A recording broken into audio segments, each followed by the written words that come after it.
If you're just joining us, we're getting new developments from Afghanistan, where the situation is changing there minute by minute. The Taliban have surrounded Kabul, the capital city. They tweeted they want a peaceful transfer of power, and the government is saying something similar. Now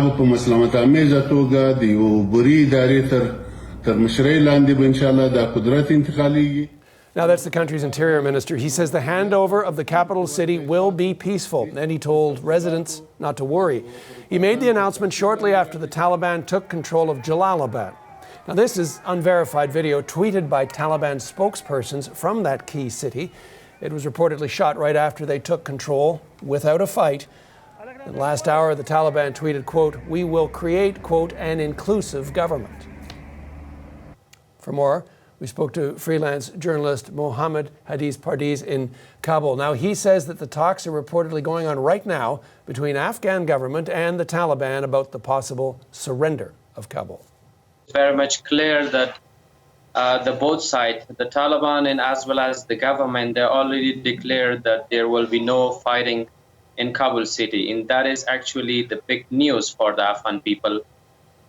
And the second thing, President Ashraf Ghani just a few minutes ago, he asked from the Ministry of Interior and Defense for establishing a complaint committee, and he said that if they're receiving any kind of insecurity and any kind of incident, so they're gonna call to this committee and they should reach.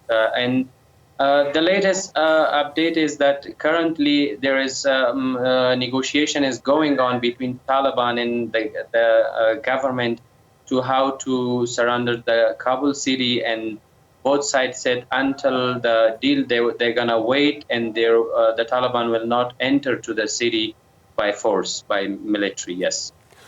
So yeah, help us to understand then what that means, because when people talk about capturing a city or a city falling, they imagine troops coming in, they imagine perhaps a tremendous amount of fighting. But what you're describing is essentially the city poised to surrender almost, with the Taliban surrounding it. Is that correct?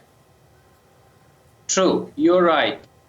The city is surrounded, but the main question and the concern with the people is that if in case the violence erupts in Kabul city, so the devastation would be massive. And because the city already packed with tens of thousands of people, that they already escaped from the massive attacks of Taliban to Kabul city.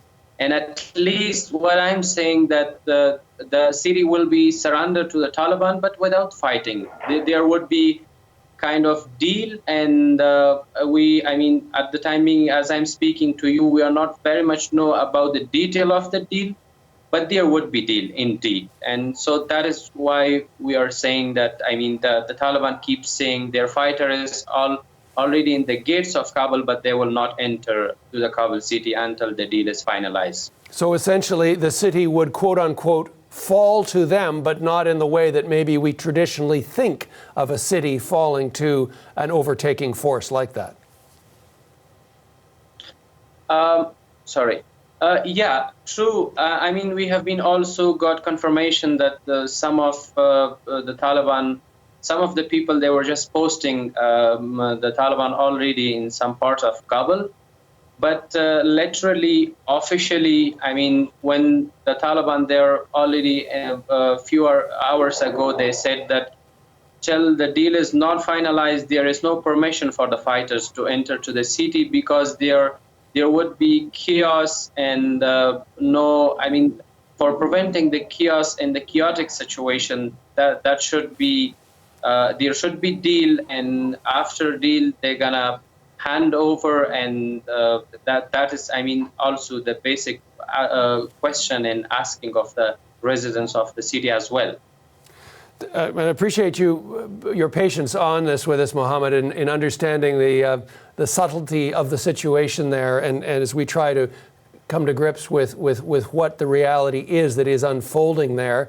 Part of that reality seems to be that troops at Bagram Air Base have surrendered to the Taliban. We understand there's a prison there with some 5,000 inmates, including... Sorry, John, to interrupt you. Now, as I'm speaking to you, we are hearing the gunfires, So that is, I mean, that is a concerning thing. However, the Taliban already declared that they're gonna not enter by force to the city, and the Afghan government, I mean, at least in Kabul, the officials, the president and the Minister of Interior assure the people. But now, as I'm speaking to you, we are hearing some gunfires. So we hope there will be no bloodshed, and that is the major and the basic question and ask of the residents of the people. Sorry for interrupting. No, absolutely. You are where the news is right now, Mohammed, and I appreciate you doing that. So if I'm understanding what you're saying,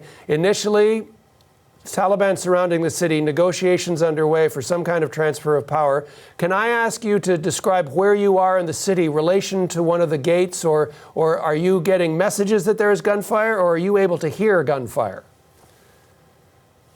No, I have been able to hear the gunfire, and I'm in the heart of the city.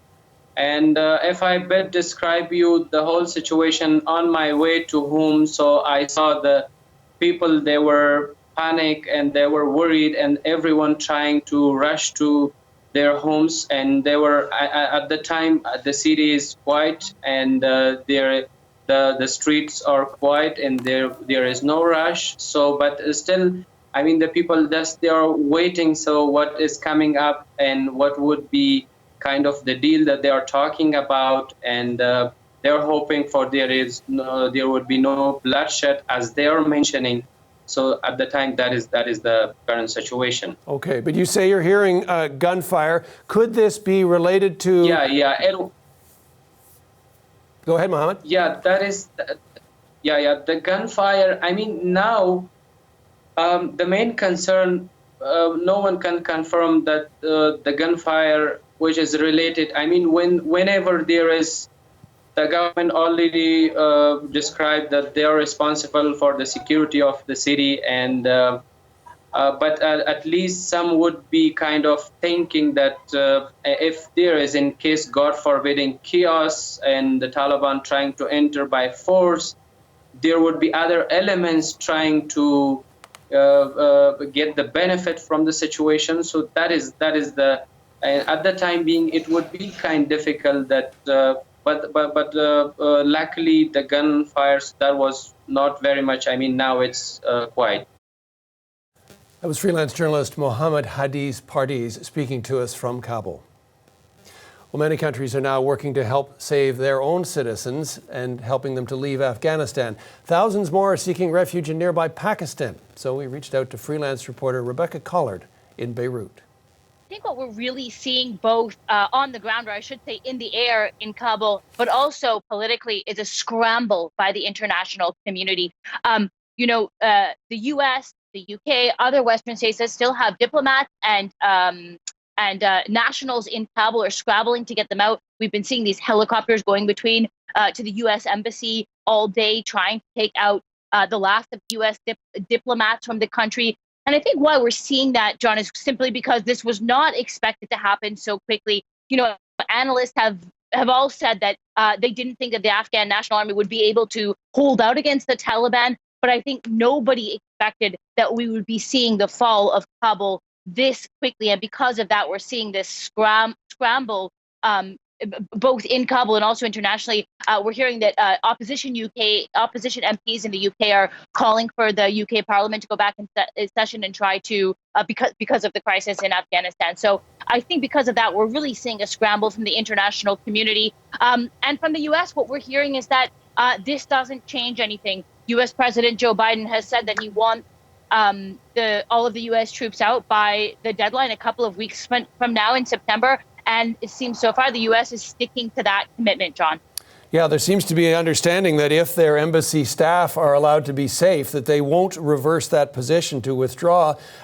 Just while you've been speaking there, Rebecca, Sweden has said that they are evacuating their embassy. India says they're not shutting down their embassy, but they are evacuating embassy staff. And just to our Canadian audience, we have been in touch multiple ways, or attempted to get in touch with Canadian officials to find out what is happening in our embassy there and about Canadians in the country. What should they be doing doing and if any extraordinary measures are being taken to ensure their safety. This as what could potentially be a refugee crisis mounting in the country. What can we say about that, Rebecca? Yeah, John, first of all, let's talk about the displaced people in Kabul. So what we've seen over the last weeks and the last months as the Taliban made this lightning advance across the country is that Afghans have been seeking refuge in the capital. They've been staying in parks in the capital, taking shelter with family members because I think they believed that they would be safer there longer. You know, a lot of intelligence forces thought it would take months for the Taliban to reach the capital city. And so, first of all, they obviously are now not safe. There's nowhere left for them to go. And then, second of all, basically on all of Afghanistan's borders, we see refugees trying to cross out of the country. And I think that there are fears, both in the region, the neighboring states, but also, of course, the wider international community of a massive refugee crisis. Freelance reporter Rebecca Collard speaking to us from Beirut.